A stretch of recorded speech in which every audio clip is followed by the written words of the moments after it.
টেঙাখাটৰ ঘুমতাল অঞ্চলত মথাউৰি ভঙাৰ পাছত এটা অবৰ্ণনীয় পৰিস্থিতি উদ্ভৱ হৈছিল আৰু ইতিমধ্যে আমি গম পাইছোঁ সেই স্থানত কিছু পৰিমাণে পানীৰ যি পৰিমাণ তাৰ সেই পৰিমাণ কিছু কমিছে যদিও কিন্তু সেইফালৰ পৰা যেহেতু মই বৰ্তমান য'ত উপস্থিত আছোঁ এইফালে পানী গতি কৰাৰ বাবে এই অঞ্চলত আচলতে এতিয়া হাহাকাৰ পৰিস্থিতিৰ উদ্ভৱ হৈছে।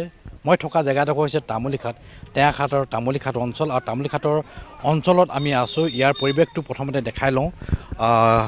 এয়া চাওক, এটা তামুলীখাটৰ বৰনামঘৰ এটা অৱস্থা আমি ND24 দৰ্শকসকলক দেখাবলৈ যত্ন কৰিছোঁ।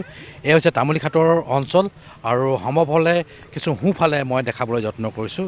এইদৰে এই ঘুমতাল যি মথাউৰি ভাঙিলে, মথাউৰি ভঙাৰ পাছত যিহেতু এইফালে তামুলীখাটৰ ছাইডে অলপমান যিহেতু অলপ দমূৰীয়া ঠাই, সেইবাবে পানীখিনি এইফালেদি এনেধৰণে আহিছে আৰু ইতিমধ্যে ভাৰতীয় সেনাবাহিনীয়ে এই ঠাইৰ পৰা উদ্ধাৰ অভিযান তেওঁলোকে অব্যাহত ৰাখিছে বুলি গম পাইছোঁ। এতিয়ালৈকে 150ৰো অধিক পৰিয়াল এই স্থানৰ পৰা ভাৰতীয় সেনাবাহিনীয়ে উদ্ধাৰ কৰিছে। ND24 দৰ্শকসকলক আমি দেখাইছোঁ। চাওক, এতিয়াও কিছু সংখ্যক লোকে বাসগৃহৰ পৰা নিজে তেওঁলোকে এটা নিৰাপদ স্থানলৈ ওলাই আহিছে আৰু যথেষ্ট এক হাহাকাৰ পৰিস্থিতি ইয়াতে উদ্ভৱ হৈছে। স্থানীয় লোক আছে, মই তেওঁৰ পৰা জানিব বিচাৰিম। এটা দুখ লগা ছবি বিগত কেইবাদিন ধৰি আপোনালোকৰ এই অঞ্চলত, টেঙাখাট অঞ্চলত হৈ আছে, কি জনাব এই মুহূৰ্তত? নিশ্চয়কৈ, মানে যিহেতু এইটো আমাৰ কাৰণে একেবাৰে অবাঞ্ছনীয় এটা ঘটনা, যিহেতু আজিলৈকে ইয়াত কেতিয়াও বানপানী হৈ পোৱা নাই। গতিকে ইতিমধ্যে আজি পুৱাৰ পৰা সেনাবাহিনী ৰেস্কিউ অভিযানত লাগি আছে আৰু বহুত লোক নিজেও আহিছে আৰু মানুহবিলাক ইতিমধ্যে যোনবিলাক ৰেস্কিউ যাৰ ঘৰত বেছিকৈ পানী সোমাইছে, আমাৰ টেঙাখাট মহাবিদ্যালয়ত কেম্প আছে, তালৈকে মানে পঠোৱা হৈছে। ধন্যবাদ জ্ঞাপন কৰিছোঁ। সহযোগী দৃশ্য দেখাব।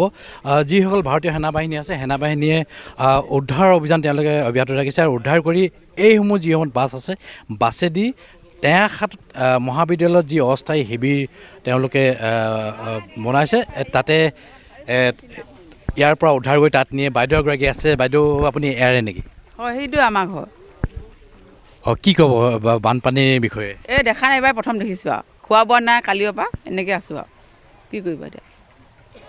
আপুনিও আপোনালোকক খোৱা বোৱা ব্যৱস্থা কৰি দিয়া নেকি? পানীৰ ব্যৱস্থা কৰি দিয়া নাই নেকি? নাই দিয়া। এতিয়া অকল মেম্বাৰে দিছিলে সেই পানী এটা আৰু মিঠাতেল আৰু কি দিছিলে পাহৰি থাকিলোঁ নহয়, বিস্কুট এপেটি দিছিলে, নিমখ দিছিলে।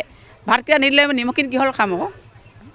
নিমখ দিছিলে, ইমানে নিমখ, তেল, ধূপ এপেকেট দিছিলে, মৌমা ধূপ, আৰু একো নাই, পানীয়ে এবটল। কালিৰ পৰা কালি আমি 3টা বজাতে 12টা বজাতে এইটো হৈ গ'ল ঘটনাটো। পটককৈ আহি দিলে সেইফালৰ পৰা পানীটো, আমি গমেই নাপালোঁ।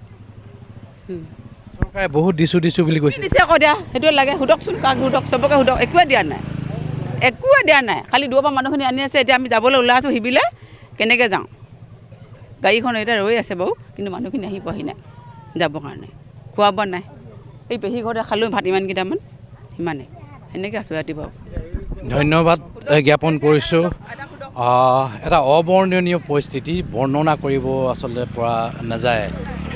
ইতিমধ্যে যোৱাকালি যি মথাউৰি ছিগিছিল, মথাউৰি ছিগাৰ পাছতে পানীখিনি এইফালেদি যিহেতু বাগৰি আহিছে, বাগৰি অহাৰ ফলতে এই তামুলীখাটৰ যিসকল ইয়াত বৃহত্তৰ অঞ্চলটোত এক অবৰ্ণনীয় পৰিস্থিতিৰ সৃষ্টি হৈছে। এটা কথা ক'ব গ'লে ৰাইজৰ মাজত এতিয়া হাহাকাৰ পৰিস্থিতিৰ উদ্ভৱ হৈছে। বিভাগীয় কৰ্তৃপক্ষ বা প্ৰশাসনে কিদৰে উদ্ধাৰ কাৰ্য আৰু চলাই বা এওঁলোকক খোৱা খাদ্য যোগান ধৰে, পৰৱৰ্তী সময়তে সেয়া লক্ষণীয় হ'ব।